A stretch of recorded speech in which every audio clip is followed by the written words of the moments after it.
create wealth with women, for women. That's my purpose.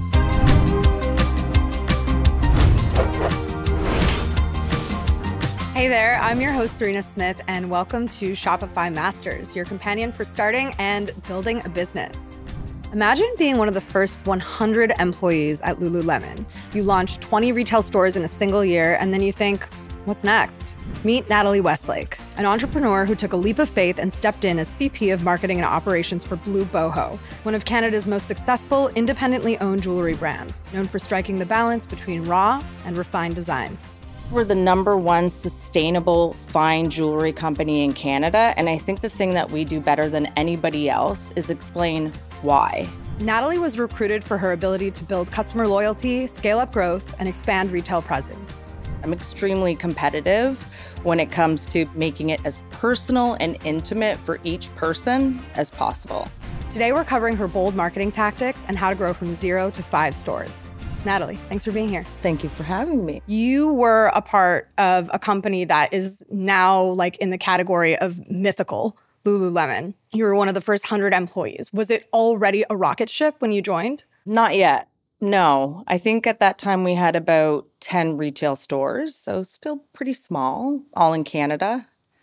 And I actually learned about it at a yoga class. I met somebody there who was head to toe in an outfit. It was a beautiful outfit. I remember she was wearing all green. And I asked her, where is it from? And she told me Lululemon. That's the very first time I had ever heard that name. So it was still pretty small, still pretty scrappy. And I learned about it organically through somebody wearing the product in a class. So it was kind of a cool time to learn about Lululemon. And I feel like that still, to some degree, informs some of your marketing tactics today. Definitely. To keep a brand feeling small and organic and learning about it through a referral, through somebody you admire or respect or somebody whose word means something to you, that always left a very lasting impression on me. You spent nearly 2 decades at Lululemon before deciding to jump ship. That's a really difficult decision to make. 20 years of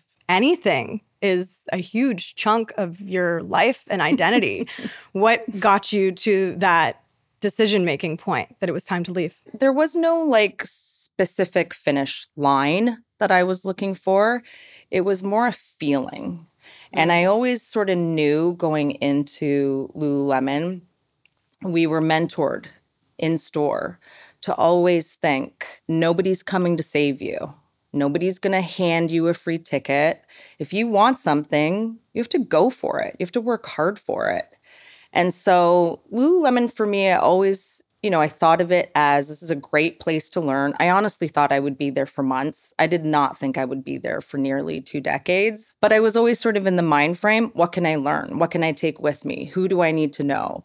Who could I emulate? Who could mentor me? I always saw it as a place like a university. I was there to learn, take what stuck, and move on. Knowing when to stay and when to go can be such a difficult decision to make. It is, yeah. We hit $10 billion.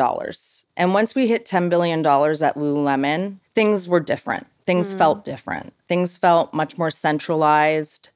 What was once, an opportunity in a role to have a very wide scope became very singular. And we were looking to get very specific with roles so that you were extraordinarily gifted at one thing. And once we got to that place, I knew I had outgrown it because I was really mentored to be an entrepreneur. If I touched something, I was responsible for it. And I couldn't let that go. I wanted to have my hands in more in the business. So once we sort of hit that milestone, I knew, okay, if I want to keep expanding myself, I'm going to need to move on. It's interesting, that journey of being able to be something more of a generalist and then having to become more of a specialist. That was really hard for me.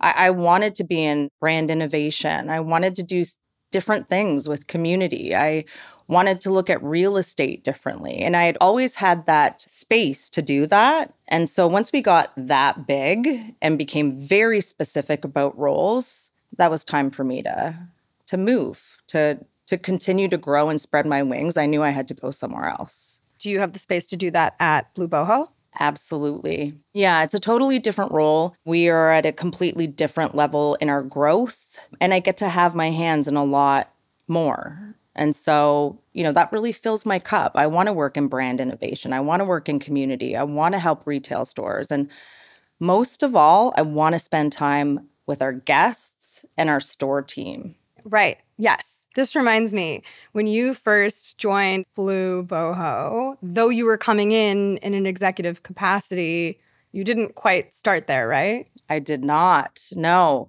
So Maggie and I had known each other for years. We actually met and worked together at Lululemon, the founder of Bluboho. I had had a very early experience with her, so I kind of knew the seeds of the brand. But I didn't know her guest experience. And so one of the very first things her and I aligned on is I wanted to spend time in the store. I wanted to get as close to the guest as I possibly could. So the first thing I did was become a store manager. I hired a team, I onboarded them, I recruited them, I trained them. I spent time in the store as close to the guest as I possibly could, understanding the intentions behind every collection we make and how we bring it to life in an experience in the retail store. What was your first big goal and strategic move when you joined Bluboho? My first goal was to understand the guest experience better than anybody in the company, which was a pretty big ask because I was brand new and there were people that had been there for years. But I really wanted to fast forward. I was super hungry and very curious to know. I hosted one of the first ever Tupperware parties. That had been 15 years prior. So I wanted to get as close as I could to how has it evolved? What does it look like now? What are the touch points that every guest will receive, whether they're online, whether it's in person? So one of the very first things I did was spend a year as a store manager at our Queen Street location. It's our flagship location. So I had the luxury of understanding our engagement ring, which we call Beloved. So all wedding bands and engagement rings, we carry all of them at that store. I wanted to know what that experience looked like. She was driving him in. Well, what was the difference between talking to him versus talking to her? And what did our core product look like? What was that experience like?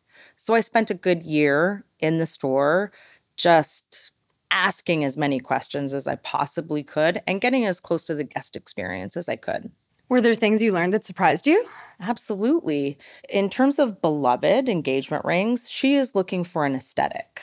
She wants something beautiful, something that she connects with. He wants to know the specs. Why is it this much money? Tell me about the construction of this ring. Give me those 4 C's. Yeah. So 2 totally different reasons why you are looking at a ring and you like a ring. And I needed to adjust from talking about 4-way stretch and running to, wow, this is an emotional major milestone in your life. You're about to propose to somebody and you want to feel taken care of, but you want quick, easy answers so that you can make a decisive decision quickly.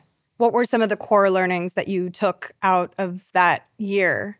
My and gosh, then parlayed there was into so your much. executive role? So the first thing was, I think I came from Lululemon thinking I understand retail guest experience effortlessly. And what a massive learning curve it was to go from athletic wear to jewelry. It is so much more emotional. The guest doesn't care about quick tips on 4-way stretch, sweat wicking. They're coming in to mark something special in their lives. And so, they want more care. They want to understand what is the intention behind the piece? What is the storytelling? Does it connect to them personally? So a very, very, very different perspective and psychology of the guest. That was a big difference for me. And that took some humbling. I needed to take some time. How do I adjust me and my approach with others when I'm bringing to life a story about why this product even exists?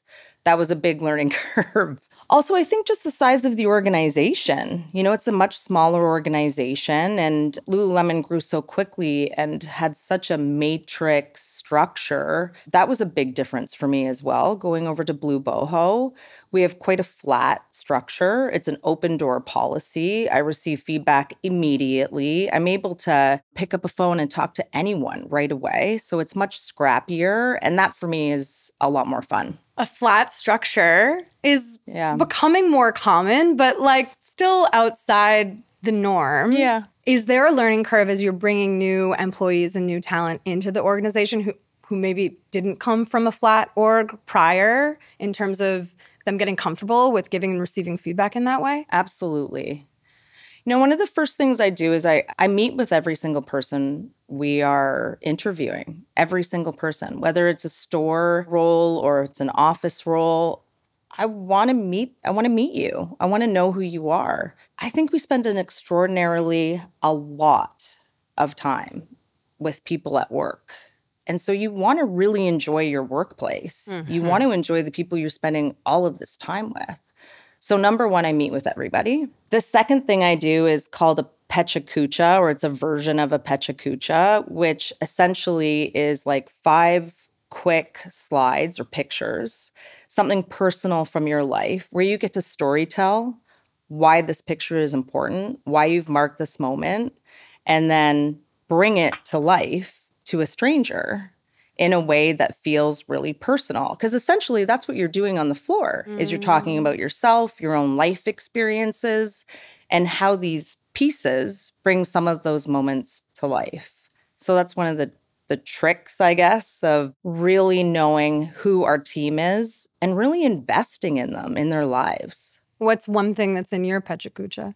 My grandparents, Harry and Flo. I have a picture of them always in my PechaKucha because they taught me kindness and the true meaning of family. That's beautiful. Do you have any advice for how to get good at giving and receiving feedback? I do. I see it as a gift for sure. I think like growing up, I'm the youngest of 5 kids. I played sports, definitely needed to survive in a family of 5 kids. And I grew up understanding the more feedback I got, the better that was. If my coach saw me, they were investing in me, giving me tips, acknowledging what was working, giving me some constructive criticism around things I could do better. I wanted that feedback. For me, it was a temperature check of where am I at? How am I doing? Could I be better? Is there something I need to take the gas off of?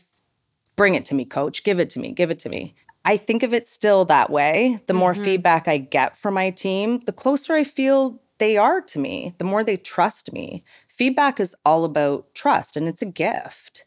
So I try to deliver it in that way where you do feel like, I see you. I see the contribution you're making, and who I'm being is somebody who's invested in you, in your greatness. And I hope that the rest of the team feels the same way coming to me, because it is an open door policy. We're only as good as we feel comfortable giving feedback. So I spend a lot of time asking for it as well, going direct to people and asking, how are we doing? Do you have ideas? And sharing as much as I possibly can about strategies, products, things that are going to come so that I can get as much input from our whole team as possible. Really letting people into the process. Absolutely. Yeah, I feel like the more they know, the more skin in the game they have, they feel like, I made a decision on that. We chose that product because I said. And so I feel like it increases productivity. It makes people feel like I can actually impact what we're doing here and the bottom line. So I really do. I go out of my way to ask for it. That's lovely. You are something of a retail whiz. You helped open all these stores at Lululemon. You've been expanding the retail footprint of Bluboho. Take us into your decision-making process. Like, let's start with finding a location. Yeah. So important. I really do believe in being in that neighborhood. So if you have your eye on a place, spend time there. Go for coffee. Work there during the day. Meet people. Go into the shops. The better you understand your guest, what else is your guest looking for? What else would they shop for? Are there amenities close by that match your product? Is there an experience close by that would enhance your product? Really know your guest and spend time in that area, spend time in that neighborhood, get to know who the people are, key players, key brands, so that it makes sense to you. That's absolutely where I would start.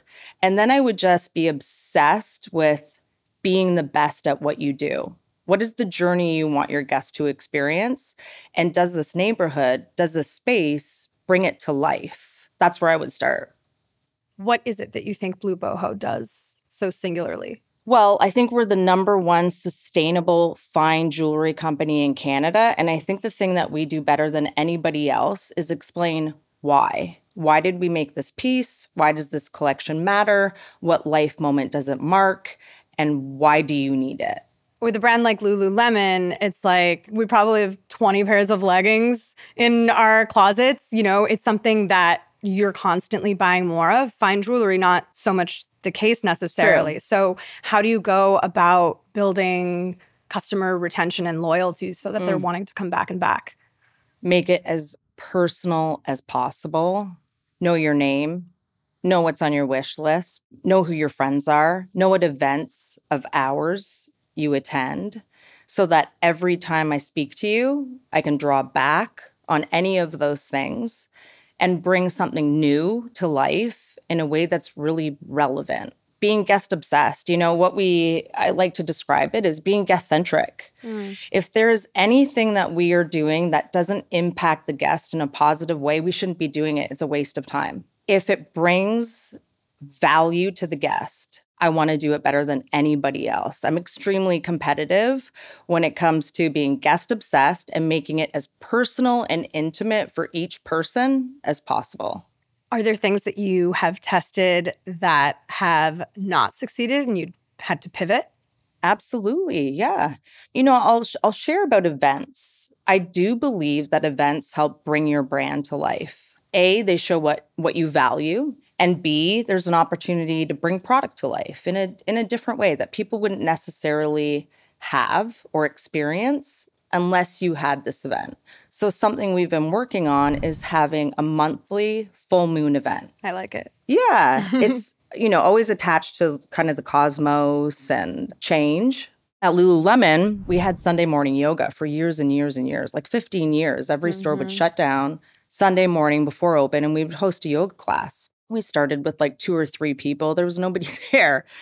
And for a while, you know, I even doubted, why are we doing this? But over time, we built a massive community of people that relied on us having a yoga class every single Sunday morning. It's something I'm really committed to at Bluboho too. I want to be able to bring our brand to life in a different way that you wouldn't necessarily experience. Well, it takes time to do that. You know, we first started doing different things at different stores during those full moon events, and it didn't work really well because we couldn't speak to all of those different events on the same day. So what we've done is we all have a sound bath every single full moon. There's a journaling experience. It speaks directly to our product and really brings to life the intention behind everything we build. And it's going to take time to grow it. So even when you have what maybe you think is a failure, if you're really committed to something, stick with it. Stay with it. If you believe in it, it will grow.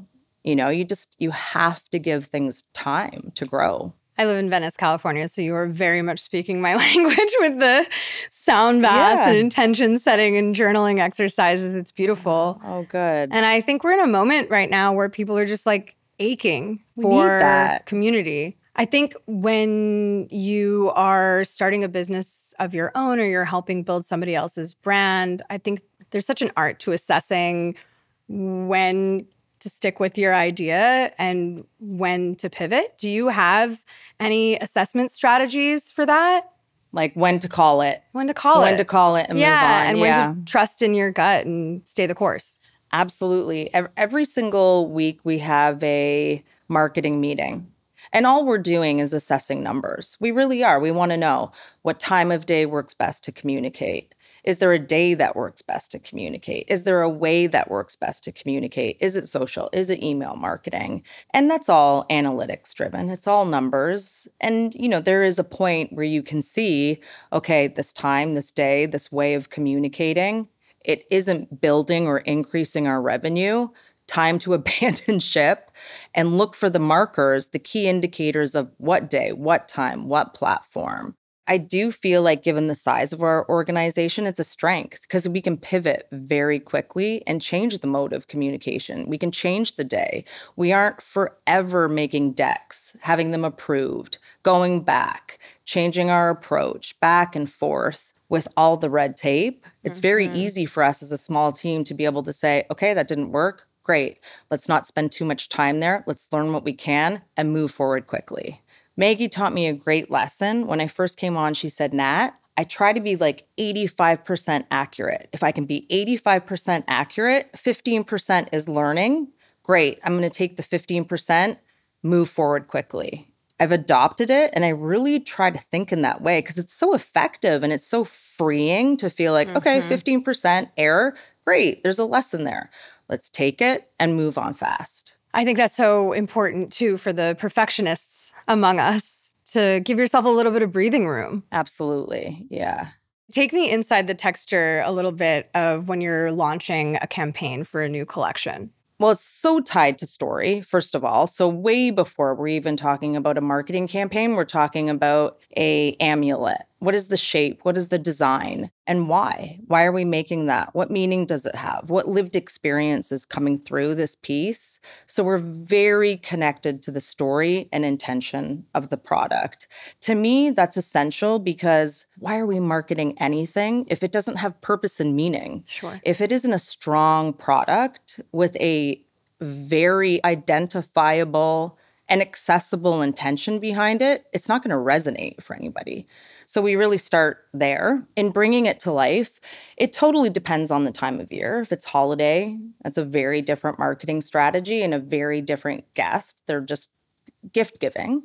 And if it's engagement rings, well, that's an entirely different demographic as well.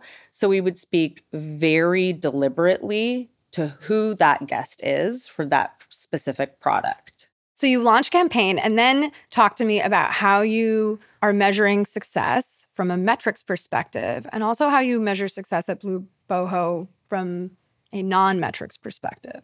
Yeah. So in terms of metrics, ultimately revenue, I want to know what sales looks like. And I want to know the channel that's driving that revenue. So I would say that's probably number one. And of course, all of the normal KPIs that retail would look at, like what sales per square foot in stores, what is AOV online. So I'm looking very specifically at different channels, have different key productivity indicators, but ultimately revenue at the end of the day tells me, okay, we made a product and we have a story that people can identify with. So I'll leave that there. In terms of holistically, what does success look like? I mean, ultimately, it's our people and our guests. I want to know how happy people are. I want to know how filled they feel. So I would say employee retention. If I can hold you for a long time, pour into you, and see you promoted, move laterally, stay with the organization, I feel like that's a good, healthy indicator of where the brand is at, as well as our guests. I'm looking for Google reviews, referrals. The more there are, the better I feel like we're doing. To me, the most powerful form of marketing is if you leave the store or you leave an online experience, you're sitting down for lunch with your friend and you tell her, I had the best time. That to me is the most powerful form of marketing there is. Word of mouth. Yeah. Still nothing that replaces it. Still nothing replaces that. That's a hard thing to measure, though, because it exists outside of the world of metrics. So It does, yeah. how are you getting a sense of, the conversations that are happening about Bluboho? An easy way is through brides. If you buy an engagement ring from us and you have an extraordinary experience and you tell your friend, usually brides are in groups. It's usually that stage of life. You're getting married and typically your friends are getting married or everybody starts getting pregnant around the same time. At least it was for me. I could see, okay, I'm mid-30s. I'm the last of my friends getting married, but you're usually like in that same age group and people are sort of following a life path. So typically with brides, if we sell an engagement ring and you bring 2 or 3 friends into the brand because you've had such a wonderful experience and you're so happy with your ring, that's a great healthy indicator on how we're doing. What are you proudest of in your tenure at Bluboho? Oh, that's a nice question. The relationships I've built. I really truly mean I'm accessible to everybody. Part-time connectors that work in the store have my number and text me questions. Will you meet me for 15 minutes for a coffee? Absolutely. I think that's what I'm most proud of is that I'm accessible, I'm relatable, and people are honest with me. They trust me enough to really tell me how things are and what their experience is like. That to me is by far and away the best healthy indicator of how am I doing as a leader here? Do you feel connected to me and do you trust me ultimately? That's really beautiful. And it also makes me think on the flip side, like if you have an open door policy, you have an open door policy. Like anybody can knock on it at any time. It's not office hours, which means that it can also breed overextension because invariably you have a bunch of other things on your plate. So how do you approach time management? Yeah, that's really real. And I spend a lot of time with store managers empowering them to make decisions. To me, that's our baseline. Like that's the first place where people experience us typically is either in store or online. So our managers that run both of those channels, they need to feel empowered to be entrepreneurs themselves.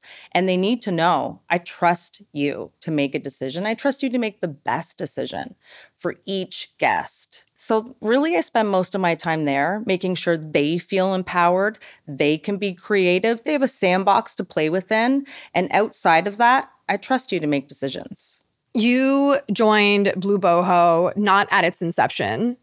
Yeah. Maggie, the founder, was about a decade into the company? 15 years, yeah. 15 years in. Yeah. Okay. So what was it that she was bringing you in to do in that moment? Lead her company. She spent 15 years growing that organization. I met her at Lululemon. There's actually 2 founders of Bluboho, Maggie and Cheryl. And both of these women worked at Lululemon. Wow. I admired them. And I respected them. Cheryl was the best at guest experience. And she had a reputation across Lululemon for being like one of the nicest, most tender people. And she truly was. I think, the inception of what Bluboho's guest experience looks like really came from her. It was her tenderness, her kindness, her warmth. When you walked into a space, her store or a coffee shop, you bumped into her, she connected with you. And so that's still, for me today, it permeates everything about what we're doing. Maggie was a operational guru. She was so efficient. She was so productive. She moved quickly. We all kind of watched her in awe. Like, how do you do all of that? So the combination of the 2 of them had such an impact on me from the very beginning. I actually hosted one of their first ever kitchen parties where they said, Nat, will you host a party? We'll bring product. You bring friends. Let us introduce. So, of course, I gathered together a whole group of people and I had this amazing experience in my home, in my kitchen. So coming from Lululemon, I was already like deeply connected to the intimacy and how personal it was and the light touches of things and the intention behind it. So it was kind of an easy adopting this way of being in retail was sort of an easy transition for me because I just fell in love with it from the very beginning. I love how much you're speaking to the importance of really building connection, human to human. Yeah. Do you have any advice for our viewers out there, entrepreneurs and fledgling entrepreneurs, in terms of how to really cultivate that bond? Yes, it's interesting. Because we're talking to strangers every single day, and you're right. I am speaking mostly like a one-to-one model because I feel like that has had the most impact on me personally. But we also have a web manager who takes care of all of our guest experience. And she's talking to, it's 5,000 interactions in a year. It's a lot of people. That takes time and balance, knowing how to take care of people at that sort of scale. So cultivating relationship really starts with centering them. It has nothing to do with you. Really and truly, every person is coming for a totally different reason. I've had conversations about people's IVF journeys virtually. I've had conversations about people receiving a new family member, a new arrival, or a passing of somebody, or a divorce. When you center the other person and you're really, really genuinely curious, and that's what you love to do, well, that's authentic. It comes through. People kind of know, like, okay, this isn't real, you don't care. And if you're connected to them and you really do genuinely care, they can sense that as well. And so we spend a lot of time on sort of defining, what does it mean to us to be guest-centric? What do we care about? What experiences do I want you to have when you're in my company? How do I want you to feel taken care of? And so we spend a lot of time talking about hosting people and our stores as hubs, our own homes. And that's how we take care of them. It's so lovely to hear you speak to this, because I think being like a retail associate, for instance, can often be sort of pushed down in the pecking order of importance. But we've all had the experience of going to get a coffee and having a really beautiful interaction with the barista, or going into a store like Bluboho, and it totally transforming your day. It's so beautiful to hear you speak to this, and not just the strategy at the high level, but the extent to which it sounds like you're saying it really starts from the bottom and travels its way up as much as it's going from the top. Absolutely. From the top down. Okay, so I want you to give me a little bit of nitty gritty, because we're in this like beautiful, arty, philosophical space. But you went from Lululemon, which was like this, became this massive company, to something that is much smaller in scale. Yeah. So can you speak to some of the wins from a marketing or brand loyalty standpoint at Bluboho since you've been there? I would say partnerships. I'll start with partnerships. Bluboho has had a partnership with Birds Papaya, Rising Women, Jillian Harris, who is a former bachelorette, Jilly Box. We're currently working on a partnership right now with Happy Pops, which is a local female founder here from Toronto. She makes popsicles. Partnerships and collaborations have been essential.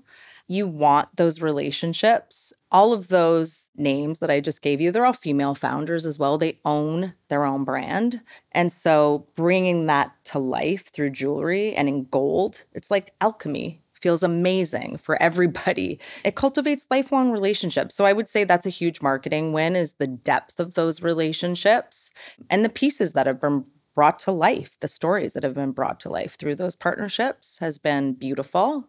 I would also say, having a mid-sized business, it's much easier to be scrappy. And, you asked me a question earlier about marketing tactics.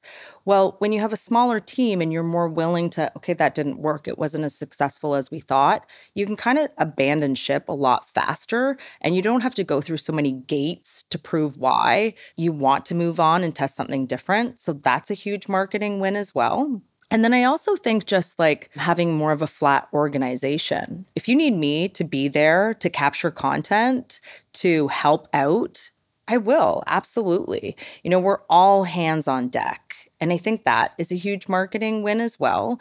There isn't like, that's your laneway, stay in your laneway. This is on you. You need to do that. It's a team effort here. And it really, truly feels like a team effort. We're all a part of one another's wins. So I would say that's part of our winning formula as well, marketing-wise.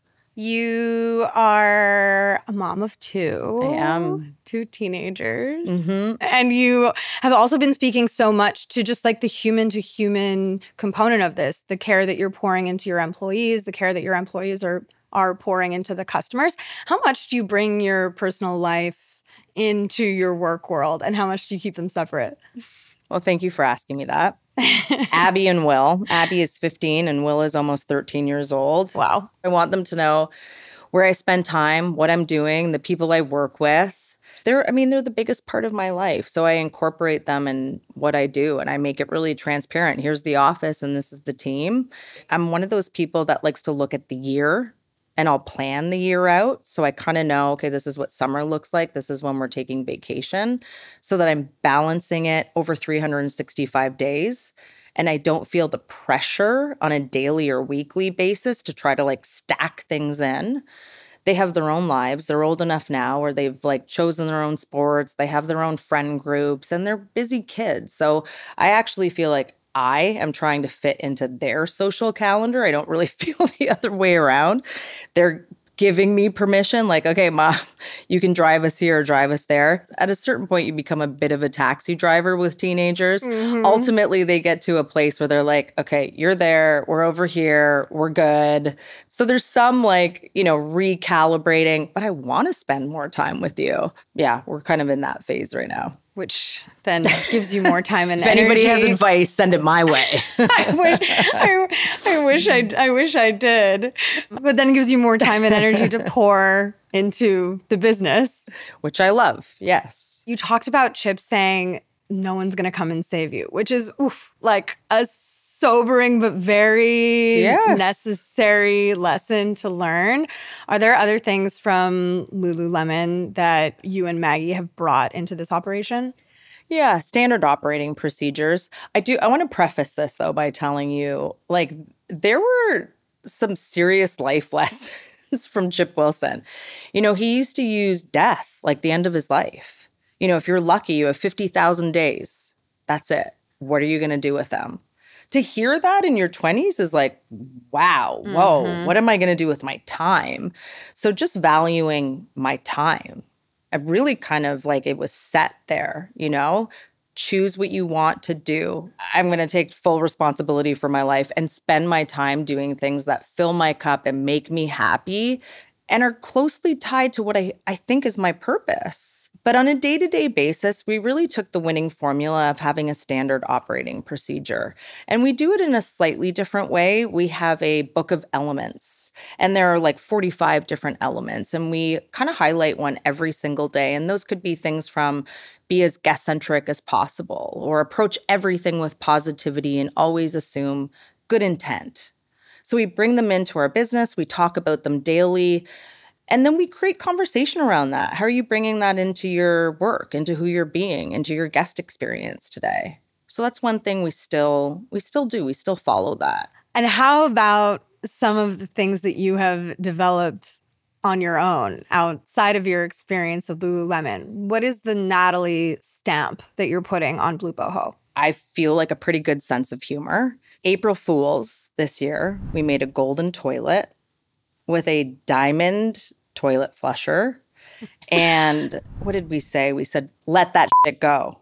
And it was a golden toilet charm. I feel like that sense of irreverence, lightness, silliness, we don't need to take ourselves so seriously. I want to love what I'm doing and have fun and be silly sometimes. So that element, and I have to say, like our designer and Maggie both too are full game for that. They are also light and have a good sense of humor. So that type of thing, and that can come through in lots of different ways, from a store event to a charm, an April Fool's joke. But I would say that that's Natalie. Did you actually produce any of them? No, but we would have if somebody wanted us to. We got lots of questions like, is this really real? Oh, wow. Those are cute. I'm surprised that I'm sure people would buy those. Let that shit go. I can be really hard on myself. Like, I can look back and think, gosh, I wish I had, if only I could. I can do that once in a while too, but Spin. Yeah, just think about it maybe too long and analyze it a little bit. When it comes to me, other people, I mean, if you and I have a feedback conversation, I think, hey, I see an opportunity for you. I mean, it's done, gone. I'll never really think about it again. For myself, entirely different. Very critical of myself. Something I think I'll always be working on. Generally loud inner critic, loud outer critic. But it sounds as though you have figured out how to break that connection to some degree. Well, I gave her a name. Oh, what's her name? Cindy. Cindy? Yeah, that's my inner critic. So when I'm doing that, I kind of know, okay, it's just Cindy. Let that shit go. Wow. Does it work? Usually, yeah. Like in the moment, it is just a reminder like, yeah, I do this thing. I go into this thing in my head and I start judging and criticizing myself. It's not really me. So yeah, it's usually a good check. Okay, let's get granular. You have a huge amount of expertise in retail and brick and mortar. So talk me through opening that first location. What are the specifics that somebody should be keeping in mind, and how do you navigate that? Okay, the first thing I would do is decide, do you want to do this by yourself or do you have a partner?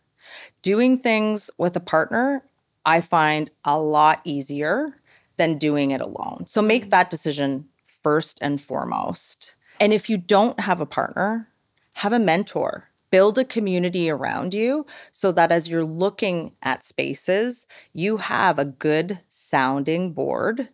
And I truly mean, put a board together for yourself. Trusted friends, people in the industry, potentially people you've worked with in the past who you really respect. Bring a group of people around you that you can ask, you can bounce the ball off of. That's number one. Number two, spend time in that community. Know what else is happening.